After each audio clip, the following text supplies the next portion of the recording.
едно време една тайнствена земя, в която се случвало нещо, което ще разберете сега. Трябва да вземем кристала, ако не всички ще се превърнем в купчелет.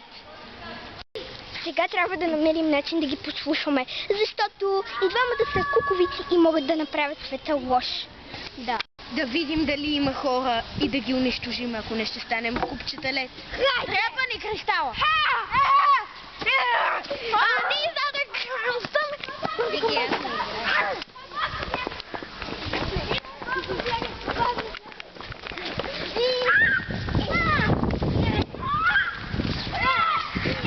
Не може да влизате в нашата барлога. След това ние сме влезнали в нашата квадратка. Вие, дяволи! Нашата квадратка.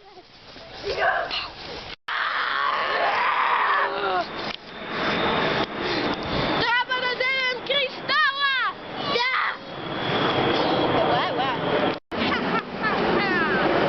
Ти, психопатчета, няма да го вземете. Аз измислих един план.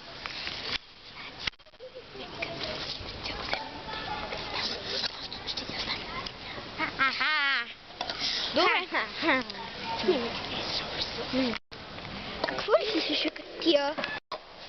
Сега ще видите втора сцена, която ще се случи неочаквано нещо.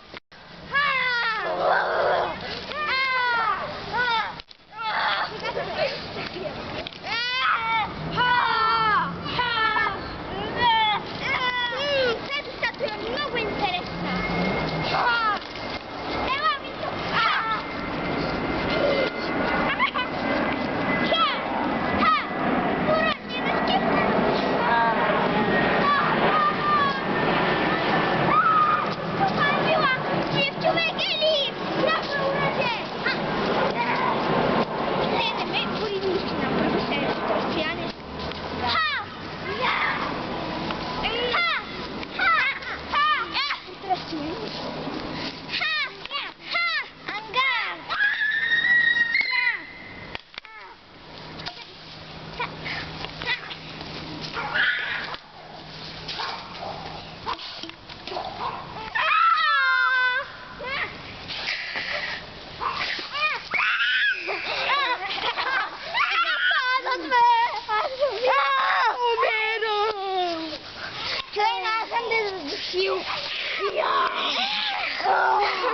Абе, хора, вино, аз съм се задушил с на земята. Добре, ма я да лягам на земята. Ще има жертви.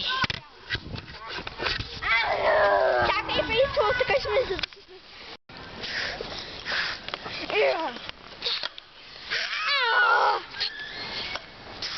Следно, аз съм се забил. Защо? Аз съм се забил. Сега може да видите как лошите изчезват с кораба си. Няма да се чувай с кораба, бе!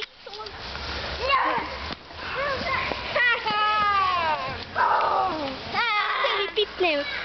Край. Следващ продължение. Край. Не забравяйте да се абонирате за канала. Очаквайте второто продължение. Сега искаме да благодарим на всички оператори. Нашия снимач Алекс. Абонирайте се за още такива части и готини сцени. И за зелените екрани, за всичко. Въпреки че филма е снимал сега, решено на живо, ще има продължението, ще е в специална зала с зелени екрани. Чао и това е от нас за следващия клип. Здравейте, приятели, и добре дошли в едно ново клипче, където просто ще скачаме от един квадратен стълб. И ето ги моите приятели. Здрасти, хора! Не забравяйте да се абонирате за канала на Вики. В търсачката пишете Бисерка Томова, излиза Вики и Алекс. Вече 15 абоната. Да, само да кажа 15 абоната за половин ден, в смисъл това е доста добро. Да. Само да кажем за предишното видео, защо не го качихме, защото беше твърде дълго и YouTube не можа да го обработи. Да, само 15 минути може да снимаме, така че видеото ще бъде около 10, 11, 12, там някъде. За половин-един час вече видеа, трябва да се плати отделно, което е доста скъпо. Да, и хора, сега ще се видим, когато ще скачаме ето това там. Това е живота, хора, това е живота на Вики, когато баба и ни позволява телефона. Чакай, И може ли Вики аз това да прави. Само да си го посмял да го качиш в YouTube. Добре, това не ще го кача. Добре, сега Вики е доста отчаяна. Вики, кажи нещо на Бога. Или да спра на пауза. По-добре спри, защото ще има жертви. Добре, О, не, чакай.